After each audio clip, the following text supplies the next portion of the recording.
Oh, hey, you're back. Nice to see you. Hey, this is Mr. Wells, ELA. Um, we are getting ready to do part three of Bloody Times. So if you haven't watched the video for part one and part two yet, that's the first thing you need to do. Watch part one, watch part two, start filling the notes out. We're going to continue the notes here, and we're starting on page 184 where it says chapter two. We were talking about Jefferson Davis, part two. Now we're going to start seeing what is going on at the same exact time into the Civil War with Abraham Lincoln. On March 23rd at 1 p.m., Lincoln left Washington, bound south on the ship River Queen. His wife Mary came with him, along with their son Tad. A day later, the vessel anchored off City Point, Virginia, headquarters of General Grant and the armies of the United States. Lincoln met with his commanders to discuss the war. General William Tecumseh Sherman asked Lincoln about his plans for Jefferson Davis. Many in the North wanted Davis hanged if he was captured. Did Lincoln think so too? Lincoln answered Sherman by saying that all he wanted was for the Southern armies to be defeated. He wanted the Confederate soldiers sent back to their homes, their farms, and their shops. Lincoln didn't answer Sherman's question about Jefferson Davis directly, but he told a story. There was a man, Lincoln said, who had sworn never to touch alcohol. He visited a friend who offered him a drink of lemonade. Then the friend suggested the lemonade would taste better with a little brandy in it. The man replied that if some of the brandy were to get into the lemonade, unbeknownst to him, that would be fine. Sherman believed that Lincoln meant it would be the best thing for the country if Jefferson Davis were simply to leave and never return. As a Union president, Lincoln could hardly say in public that he wanted a man who had rebelled against his government to get away without punishment. But if Davis were to escape, quote, unbeknownst to him, as Lincoln seemed to be suggesting, that would be fine. Okay, in the story here, Lincoln uses this story to make an analogy. All right, an analogy is a comparison between two things that are alike in some respect. So you'll write that definition in your notes. Analogy is a comparison between two things that are alike in some way. And now that, what's it like? Well, he's basically saying this man who, whether or not we catch Jefferson Davis is like the man who said, I swore that I'd never drink alcohol, but if somebody put a little bit of the lemonade and I didn't know about it, that'd be okay. So Sherman took that to mean that if Jefferson Davis just happened to get away, that it would end up being okay with Lincoln. So that was the analogy, okay, the comparison between two things that are alike in some way. At City Point, Lincoln received reports and sent messages. He haunted the Army telegraph office for news of the battles raging in Virginia. He knew that soon Robert E. Lee must make a major decision. Would he sacrifice his army in a final hopeless battle to defend Richmond, or would he abandon the Confederate capital and save his men to fight another day? In the afternoon of April 2nd, Lee telegraphed another warning to Jefferson Davis in Richmond. I think it absolutely necessary that we should abandon our position tonight, he wrote.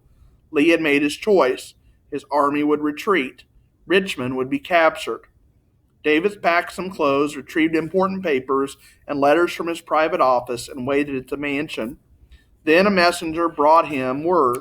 Officials of his government had assembled at the station. The train that would carry the president and the cabinet of the Confederacy was loaded and ready to depart. Davis and a few friends left the White House, mounted their horses, rode to the railroad station. Crowds did not line the streets to cheer their president or to shout best wishes for his journey. The citizens of Richmond were locking up their homes, hiding their valuables, or fleeing the city before the Yankees arrived. Throughout the day and into the night, countless people left however they could, on foot, on horseback, in carriages, in carts, or in wagons. Some rushed to the railroad station, hoping to catch the last train south. Few would escape. But not all of Richmond's inhabitants dreaded the capital's fall. Among the blacks of Richmond, the mood was happy. At the African church, it was a day of jubilation.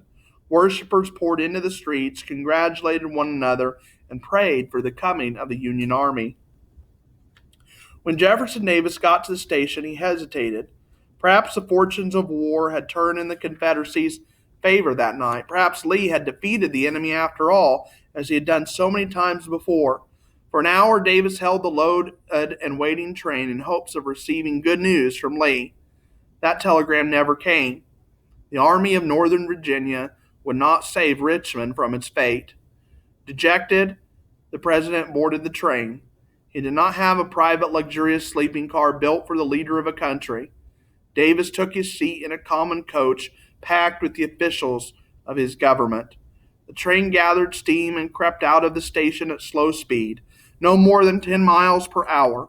It was a humble, sobering departure of the President of the Confederate States of America from his capital city. As the train rolled out of Richmond, most of the passengers were somber. There was nothing left to say. It was near midnight.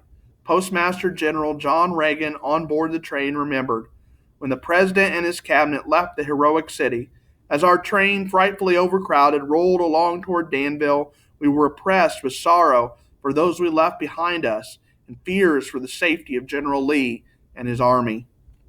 The President's train was not the last one to leave Richmond that night. The second one carried another cargo from the city, treasure of the Confederacy, $500,000 in gold and silver coins, plus deposits from the Richmond banks. Captain William Parker, an officer in the Confederate States Navy, was put in charge of the treasure and ordered to guard it during the trip to Danville. Men desperate to escape Richmond and who had failed to make it on Davis' train climbed aboard their last hope, the treasure train. The wild mood at the station alarmed Parker, and he ordered his men, some were only boys, to guard the doors and not allow another soul to enter. Once Jefferson Davis was gone, and as the night wore on, Parker witnessed the breakdown of order.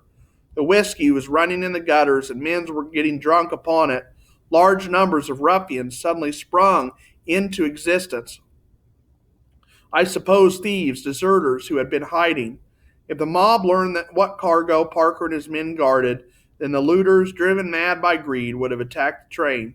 Parker was prepared to order his men to fire on the crowd. Before that became necessary, the treasure train got up steam and followed Jefferson Davis into the night. To add to the chaos caused by the mob, soon there would be fire, and it would not be the Union troops who would burn the city. The Confederates accidentally set their own city afire when they burned supplies to keep them from Union hands. The flames spread out of control and reduced much of the capital to ruins. Union troops outside Richmond would see the fire and hear the explosions. About 2 o'clock on the morning of April 3rd, bright fires were seen in the direction of Richmond. Shortly after, while we were looking at these fires, we heard explosions, one witness reported. On the way to Danville, the President's train stopped at Clover Station. It was 3 o'clock in the morning. There, a young Army lieutenant, 18 years old, saw the train pull in. He spotted Davis through a window, waving to the people gathered at the station. Later, he witnessed the treasure train pass and others too. I saw government on wheels, he said.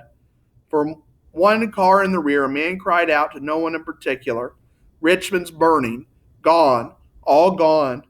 As Jefferson Davis continued his journey to Danville, Richmond burned and Union troops approached.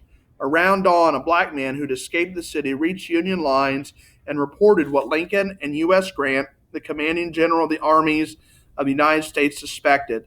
The Confederate government had abandoned the capital during the night, and the road to the city was open.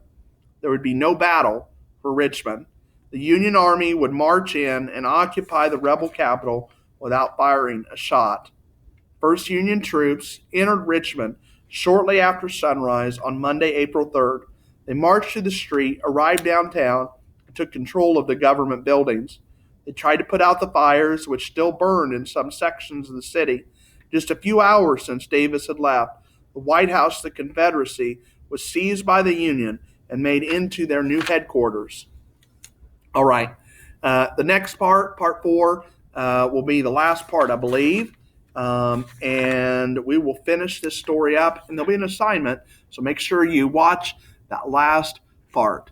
Talk to you later. Oh, hey, don't forget, do all that cool YouTube stuff. Like, subscribe, turn on your notifications so that this video can be the most important video on YouTube. this week. And it is because it's for a grade. Talk to you later. Bye.